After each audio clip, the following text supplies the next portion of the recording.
ప్రేక్షకులందరూ నమస్కారం. ఈరోజు మన స్టూడియోలో ప్రముఖ తంత్ర జ్యోతిష్యులు, జ్యోతిష రత్న, జ్యోతిష సామ్రాట్ చింతా రుక్మాన్ గదరావు గారు మనతో ఉన్నారు. గురుగారితో మాట్లాడేద్దాం. నమస్కారం గురుగారు. మాతృదేవోభవ, పితృదేవోభవ, ఆచార్య దేవోభవ. గురుగారు, జూలై మాసంలో ధనుసు రాశి వారి పరిస్థితి ఓవరాల్గా ఈ నెల ఎలా ఉండబోతుంది? ఆర్థికంగా, ఆరోగ్యంగా అన్ని విధాలుగా ఎలాంటి జాగ్రత్తలు, పరిహారాలు తీసుకుంటే బాగుంటుంది అంటారు వీళ్ళు? 2025 సంవత్సరం జూలై మాసంలో ధనుసు రాశి వాళ్లకు ఎలా ఉందని మాట్లాడుకుంటే, వీళ్ళకు చక్కగా గురుబలం ఉంది. రవిగ్రహం కూడా సప్తమంలోకి ప్రయాణిస్తుంది గురువుతో కలిసి. 6వ ఇంటి శుక్రుడు ఉన్నాడు, స్వస్థానంలో ఉన్నాడు. అర్ధాష్టమ శని బలహీనపడింది. ఎందుకంటే శని కూడా వక్రం చెందుతున్నాడు 13వ తారీఖు. శని 4వ ఇంట్లో వక్రం చెంది 3వ ఇంటికి వస్తున్నాడు. 3వ ఇంటి పైన ప్రభావం చూపిస్తున్నాడు. ఇక 3వ ఇంట్లో రాహు ఉన్నాడు, దిగ్బలాన్ని పొంది. కేతువు 9వ ఇంట్లో ఉన్నాడు. కేతువు 9వ ఇంట్లో ఉంటే వీళ్ళు అది దాని శుభకారకత్వమే, దాన్ని నేను వివరిస్తాను. ఓవరాల్గా చూస్తే గ్రహాలన్నీ కూడా పాజిటివ్గానే ఉన్నాయి. ఏ విధంగా ఇబ్బంది పడాల్సిన అవసరం లేదు. ఒక విధంగా ఈ జూలై మాసంలో వీళ్ళకేదో ఒక ప్రత్యేకమైనటువంటి ఇప్పటివరకు రాని గుర్తింపు ఏదైనా రావచ్చు. ఏదైనా విద్యార్థులు లేదా కృషి మంచి పరిశోధన చేసే వాళ్ళకి అవార్డులు రావచ్చు, ప్రశంసలు రావచ్చు. వీళ్ళ గ్రామాలకు సంబంధించి వీళ్ళు ఏదైనా ముందుపడి నేనున్నాను అని చేసి ఏదైనా ముందుపడి చేసి గ్రామంలో కూడా మంచి ఇప్పటివరకు లేని పేరు ప్రతిష్టలు సంపాదించుకునే అవకాశం ఉంది. ఇట్లా చాలా శుభకారకత్వాలు, శుభ విషయాలు చాలా వీళ్ళకి చాలా దండిగా ఉన్నాయి. సహజంగానే ధనుసు రాశి వాళ్ళు, ధనుస్సు అంటే ఏమి? బాణము, ఒక టార్గెట్ పెట్టుకొని పనిచేస్తూ ఉంటారు వీళ్ళు. అది రాముడి చేతిలో ఉంటుంది, అర్జునుడి చేతిలో ఉంటుంది, మహావీరుల చేతిలో అంతా ఉంటుంది. ఒక టార్గెట్ ఓరియంటెడ్ పోతుంటారు వీళ్ళు. కానీ వీళ్ళ టార్గెట్లు అప్పుడప్పుడు కాదు, ఎన్నో సందర్భాల్లో రీచ్ కావు. మామూలుగా ఒక బాణం వేస్తే పక్కకు పోవచ్చు. అటువంటి వీళ్ళు బాగా చూస్తారు వీళ్ళు. అంటే మనము జీవితంలో అందుకోలేకపోయిన వాళ్ళు వీళ్ళే, అందుకోగలిగింది వీళ్ళే. అందుకునే టైం వచ్చినది ఇప్పుడే.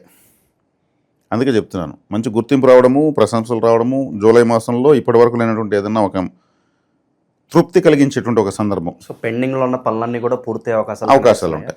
గోచార రీత్యా మాత్రం నేను చెప్తున్నాను. 9వ ఇంట్లో కేతు ఉంటే వీళ్ళు సూర్య నమస్కారాలు చేయొచ్చు. ఎందుకంటే లగ్నాన్ని సూర్యుడు చూస్తున్నాడు.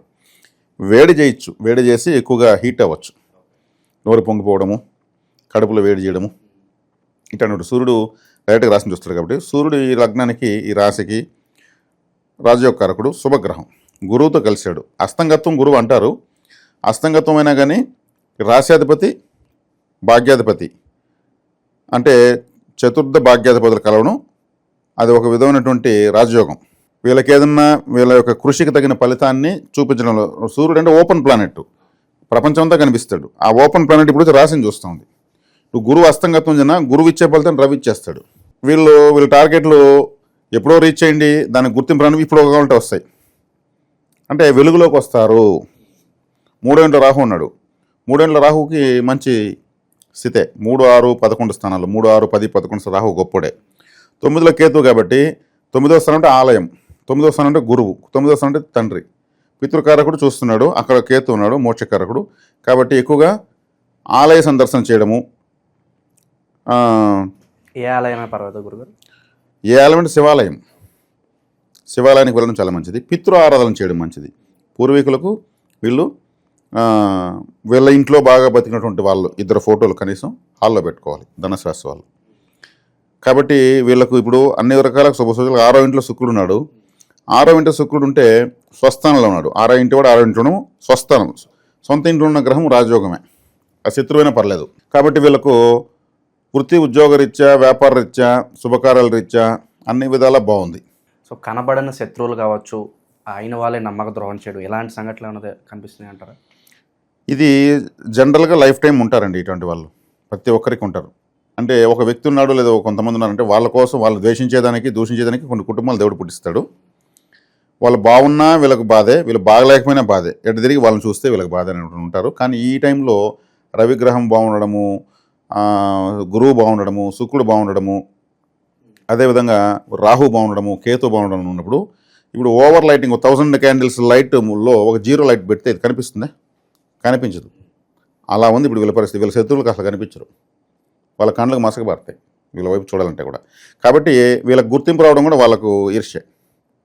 కాబట్టి ధనుసు రాశి చక్కగా బాగుంది. మనము ఇంకా ఏదేదో గురువు అస్తంగతుడు వక్రించేశాడు, శని ఎక్కిరించేశాడు, ఇవంతా వద్దామని తాత్కాలికమైనటువంటి గ్రహ సంపత్తులు. ఓవరాల్ చూసుకుంటే ఏలినాడి శని, ఇంకేదో అర్ధాష్టమ శని ఉంటే కూడా గురువు డైరెక్ట్గా రాశిని చూస్తున్నాడు. అర్ధాష్టమ శని పనిచేయదు. ఇట్లా జ్యోతిష్ శాస్త్రాల్లో ఈ వారపాల మాసపాలలో చెప్పి భయపెట్టిన టైటిల్స్ అంతా పెట్టుకోవాల్సిన అవసరం లేదు. వీళ్ళు ఏదో చెప్తారండి, వైట్నరీ అంటారు, దాన్ని వేసేయచ్చు, పెన్నుతో కొట్టేయచ్చు. బాగుంది. ఇన్వెస్ట్మెంట్స్ పరంగా ఏమైనా జాగ్రత్తలు చెప్తారా వీళ్ళకి ఏదన్నా? ఇన్వెస్ట్మెంట్ల పరంగా వీళ్ళు పెట్టచ్చు. అంటే వీళ్ళ సామాజిక తినంటే పెట్టాలి, మరీ అత్యాశకు పోవాల్సిన అవసరం ఏం లేదు. పెట్టుకునేదానికి మంచి శుభ సమయం ఇది. పెట్టుకుని వెలుగులో తీసుకొచ్చేస్తారు. స్థానచలనం కూడా కలిసి వస్తుందంటారా? విదేశాలకు వెళ్ళాలన్నా ఏదంటే ఒక ప్రదేశం నుంచి జాబ్ మారాలన్నా కూడా బాగానే ఉంటుందంటారు వీళ్ళకి? బాగానే ఉంటుందండి. ఎందుకంటే రాహు, విదేశాలకు సంబంధించిన రాహు 3వ ఇంట్లో చక్కగా ఉన్నాడు. ఆయన ప్రయత్నము అనేటువంటి స్థానంలో ఉన్నాడు. ప్రయత్నము అంటే 3వ స్థానమే ప్రయత్నము. అక్కడ వచ్చేకాడికి మల్టీఫుల్ టాలెంటెడ్, మల్టీఫుల్ అవకాశాలు, ఆపర్చునిటీ ఇచ్చేటువంటి ప్లానెట్ ఉంది. ఇక్కడ ఇంకోటి ఏమంటే ప్రపంచవ్యాప్తంగా యుద్ధాలు మామూలు అయిపోతున్నాయి. వీటిని దృష్టిలో పెట్టుకుని కొన్ని సేఫ్ కంట్రీస్ సెలెక్ట్ చేసుకోవడం బెటర్. ఎవరిని పైన ఎవరి ఫ్లైట్ కూడా అసలు తెలియని పరిస్థితి అయిపోయింది. దీపావళి ప్రపంచంతో జరుగుతుందనే పరిస్థితి ఉంది. అగ్రరాజ్యాలంతా సహనాన్ని కోల్పోయినాయి. కాబట్టి అది ఒక చిన్న జాగ్రత్త చెప్తున్నాను. విదేశాలకు వెళ్ళాలంటే వెళ్ళొచ్చు, ఇబ్బంది లేదు. అందున 9వ స్థానము, మేషం నుంచి 9వ స్థానం, దూర ప్రాంతానికి సంబంధించిన రాసేది ఈ సమయంలో సాకారం అవుతుంది వీళ్ళకు. ఏదైనా వీసాలు, పాస్పోర్ట్లు ఇలాంటివి, విదేశాలకు సంబంధించినటువంటి కరెక్షన్స్ అన్నీ కూడా వర్కౌట్ అయిపోతుంది. చివరిగా నెట్వర్క్ పరంగా కొత్త వ్యక్తులతో ఎలాంటి రిలేషన్షిప్ మెయింటైన్ చేస్తే బాగుంటుంది అంటారు వీళ్ళు? ఇప్పుడు వీళ్ళకి పర్ఫెక్ట్గానే వస్తాయి. ఎందుకంటే రాహు 3వ ఇంట్లో ఉన్నప్పుడు ఎక్కువ అవకాశాలు ఇస్తాడు. రాహు అంటేనే మల్టిఫుల్. ఆ రాహు 3వ ఇంట్లో మూల త్రికోణంలో దిగ్బలాన్ని పొంది బాగానే ఉన్నాడు. రాహుని వేరే రాష్ట్రాధిపతి గురువు చూస్తాడు. అక్కడ వెళ్ళి మళ్ళీ రవి ఉన్నాడు. రవి అంటే ఓపెన్ ప్లానెట్ అని చెప్పాను, ప్రపంచం అంతా కనిపిస్తాను, విదేశాలు కలిసి వస్తాయని చెప్పాను. విదేశీ గ్రహం అనేటువంటి రాహు 3వ ఇంట్లో బాగున్నాడు. వీళ్ళు ఎవరన్నా మన రాశి ఫలితాలు ఎవరు చూస్తారు? హిందువులే చూస్తారు. వీళ్ళు ముస్లిమ్స్తో ఇప్పుడు ఫ్రెండ్షిప్ చేస్తే బాగుంటుంది. ముస్లిమ్స్ వీళ్ళకి ఏమైనా ఖచ్చితంగా తగులుతారు.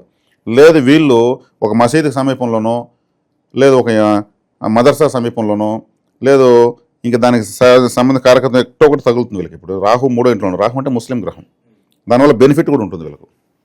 అది కూడా జరుగుతుంది. ఇక ఎలాంటి పరిహారాలు వీళ్ళకి బాగా అవసరం అంటారు ప్రజెంట్ ఉన్న గ్రహస్థితి బట్టి చూసుకుంటే కనుక? మనకి పరిహారాలు తీసుకుంటే కాస్త వేడి చేసేదానికి అవకాశం ఎక్కువ. ఈ వంకాయ, పచ్చిమిరపకాయ, ఇంకా మసాలాలు, పట్ట, మొగ్గ, చెక్క అనేవి కొంచెం తగ్గించేసి, మజ్జిగలు, పెసరపప్పు లాంటివి కూల్ చేసేటువంటి వస్తువులు తినడం వల్ల అది కొంచెం వేడి ఎక్కువైతే కూడా బ్రెయిన్ మళ్ళీ పనిచేయదు, సఫర్ అవుతారు. అదేవిధంగా ఇంకా దిశదోషం తగలదు. రవేర్ లైట్గా చూస్తున్నాడు కాబట్టి దిశదోషం తగలదు. ఇంకా పరిహారాలు తీసుకుంటే ఇంకేముంది, ఆలయాలకు ఎక్కువ వెళ్ళడం. శివాలయంలో ప్రదోషకాలం చాలా ఇంపార్టెంట్. ఇప్పుడు సూర్యుడు లగ్నాన్ని చూస్తున్నాడు కదా, రాశిని చూస్తున్నాడు కదా, సూర్యోదయానికి ముందు లేచి సూర్యాస్తమయంలో ప్రదోషకాలం నందీశ్వరుల ముందర కూర్చుంటే వీళ్ళకి దీని మించిన పరిహారం ఇంకోట్లేదు. ఎందుకంటే రవికి అధిష్టాన దేవత రుద్రుడు. రుద్రుడు అంటే పరమేశ్వరుడే. సూర్యుడు ఇక్కడ రాశిని చూస్తాడు కాబట్టి సూర్యోదయానికి ముందు నిద్ర లేవడం, సూర్య అస్తమయ సమయంలో నందీశ్వరుని ముందు కూర్చోవడం, అది ప్రదోషకాలం, బ్రహ్మముహూర్త కాలం. ఈ రెండింటిని కానీ యాక్టివేట్ చేస్తే ఇంక దీని మించిన పరిహారాలు మనం ఎన్ని చెప్పినా వేస్ట్. విశేషంగా ఏమైనా దానాలు చేసుకుంటే బాగుంటుందా? వీళ్ళకి ఏదైనా అవసరం అంటారు? దానాలు చేయాలి అనుకుంటే వీళ్ళు ఈ రాశిలో ఉన్నటువంటి నక్షత్రాలు మనకు మూల, పూర్వాషాఢ, ఉత్తరాషాఢ. మూల నక్షత్రం 4 పాదాలు ఉంటుంది, పూర్వాషాఢ 4 పాదాలు ఉంటుంది, ఉత్తరాషాఢ 1 పాదం ఉంటుంది. మూలా నక్షత్రము అంటే ఏమంటే అదే మూలపత్రాలు అంటారు మామూలుగా, ఒక ల్యాండ్కి కానీ ఇంటికి కానీ, అంటే డాక్యుమెంట్, మదర్ డాక్యుమెంట్స్. మూలాధార చక్రంలో యాక్టివేట్ అయిందనుకో మనకు షట్చక్రాల్లో, ఇంకా వాళ్ళ నిద్ర ఎంతసేపు మేలుకుంటే ఎంతసేపు చదువుతారో ఏదైనా గుర్తుంటుంది. అదే అన్ని చక్రాలకు ఫస్ట్ యాక్టివేట్ కావాల్సిన చక్రం అదే. మదర్ డాక్యుమెంట్స్ దాంట్లో ఉంటాయి. విఘ్నేశ్వరుడు అక్కడ ఉంటాడు. కాబట్టి మూల అనేటువంటి నక్షత్రం వాళ్ళు పూర్వాషాఢని యాక్టివేట్ చేయాలి. పూర్వాషాఢ నక్షత్రం అంటే ఏమి, ఒక యుద్ధక్షేత్రం, యుద్ధానికి బయలుదేరిన ఒక సైనికుడు, హెల్మెట్, కత్తి, డాల్ అని ఎత్తుకుని బయలుదేరిన సైనికుడు పూర్వాషాఢ నక్షత్రం అంటే వీళ్ళు ఏం చేయొచ్చు అంటే ఒక క్రికెట్ స్టేడియము, ఒక ఫుట్బాల్ స్టేడియము, ఒక బాక్సింగ్ స్టేజు, ఇలాంటివి ఒక ఫోటో హాల్లో పెట్టుకోవచ్చు. ఎక్కువగా మ్యాచెస్ చూడొచ్చు పూర్వాషాఢ నక్షత్రం సంబంధించి. వర్షంగాలను తడిస్తే వీళ్ళు హ్యాపీగా ఫీల్ అవ్వచ్చు. పూర్వాషాఢ నక్షత్రం వర్షం కూడా వస్తుంది, సంపత్తార. కాబట్టి ఇప్పుడు విరాట్ కోహ్లీ క్రికెట్ బయలుదేరుతూ అన్నీ ఎత్తుకుని పోతుంటారు కదా గ్రౌండ్లోకి, అది కూడా ఫోటో పెట్టుకోవచ్చు. కొంతమంది తెలియకుండా సైనికులు ఇలా ఉన్నవి ఇంటి ముందు 2 పెట్టుకుంటారు. వాళ్ళు మూలా నక్షత్రంలో పుట్టుంటారు, వాళ్ళకి సూపర్గా ఉంటుంది ఆ 2 చిహ్నాలు ఉండడం వల్ల. సంపత్తార చిహ్నం అది. కాబట్టి వీళ్ళు అలా చేసుకోవచ్చు. పూర్వాషాఢ వాళ్ళు ఏం చేయాలంటే ఉత్తరాషాఢని యాక్టివేట్ చేసుకోవాలి. అంటే ఉత్తరాషాఢ వచ్చే సూర్యుడిదే, కాబట్టి సూర్య నమస్కారాలు ఎక్కువ చేయాలి. ఎక్కువగా సూర్యుని సంబంధించి సూర్యనారాయణ, రవి ప్రకాష్, రవితేజ అలాంటివి ఉన్నటువంటి వాళ్ళతో ఫ్రెండ్షిప్ చేయొచ్చు, సూర్య నమస్కారాలు చేయొచ్చు. దానికి సంబంధించి గోధుమలతో ఎక్కువ తినచ్చు, అంటే చపాతీలు, పూరీలు, ఇంకా గోధుమ రవ్వతో చేసిన ఉప్మాతో చేసిన పాయసం లాంటివి తినచ్చు. ఇది ఉత్తరాషాఢ, పూర్వాషాఢలో చేయాల్సిన. ఉత్తరాషాఢలో ఏం చేయాలి? శ్రవణ నక్షత్రం బలపరచుకోవాలి. శ్రవణంలో పుట్టింది ఎవరు? వెంకటేశ్వర స్వామి నక్షత్రం శ్రవణమే. శ్రవణ నక్షత్రం రోజు తిరుమలకి వెళ్ళి రావడము, శ్రవణ నక్షత్రం రోజు దగ్గరలో ఉన్నటువంటి మహావిష్ణు ఆలయానికి వెళ్ళి రావడము, శ్రవణ నక్షత్రం రోజు సుప్రభాతం, వెంకటేశ్వర సుప్రభాతం వినడము. శ్రవణం అంటేనే వినడం అన్న. మంచి వీళ్ళకి ఇష్టమైన సంగీతాన్ని ఎక్కువగా వింటూ ఉండడము, ఇష్టమైన సంగీతాన్ని రింగ్ టోన్ పెట్టుకోవడము, ఇష్టమైనటువంటి వీళ్ళ యొక్క వెంకటేశ్వర స్వామి యొక్క ఫోటోని వాల్పేపర్ పెట్టుకోవడం చేసుకుంటే సరిపోతుంది. అంటే వీళ్ళు సంపత్తారని బలపరచాలి, ఏ నక్షత్రం వాళ్ళైనా సరే, ఏ రాశి వాళ్ళైనా సరే. ఇంకా ఓవరాల్గా తీసుకుంటే ఇది ధనస్సు, అంటే ఒక యుద్ధం. అదే చెప్పాను కదా, ఈ ధనస్సులో ఇది యుద్ధానికి వెళ్ళేటువంటి బరియల్ గ్రౌండ్ అని చెప్పాను. అదేం బరియల్ గ్రౌండ్ ఏమంటారు దాన్ని? యుద్ధక్షేత్రం. కాబట్టి ఇటు వెక్కిపెట్టినటువంటిది అది battle field. Correct. Burial ground అంటే శ్మశానం వచ్చేస్తుంది. కాబట్టి వీళ్ళు ఏదైనా సరే వెపన్స్, 2 బాణాలు ఇట్లా పెట్టేసి గడపకు మన హాల్లో ఇలా పెట్టుకోవచ్చు, 2 గదాలు పెట్టుకోవచ్చు, 2 కత్తులు పెట్టుకోవచ్చు, ఇటువంటి పరిహారం చేసుకోవచ్చు. లేదంటే అది ఎత్తుకున్నటువంటి అర్జునుడు, శ్రీకృష్ణుడు ఉన్నటువంటి ఫోటోని పెట్టుకోవచ్చు. ఈ 3 నక్షత్రాల వాళ్ళు. ఇది వీళ్ళకి చక్కటి పరిష్కారం. ఓవరాల్గా ధనుసు రాశి వాళ్ళకి ఈ జూలై మాసం ఏ విధంగా ఉండబోతుందో మీ మాటల్లో చాలా బాగా వివరించారు. ధన్యవాదాలు.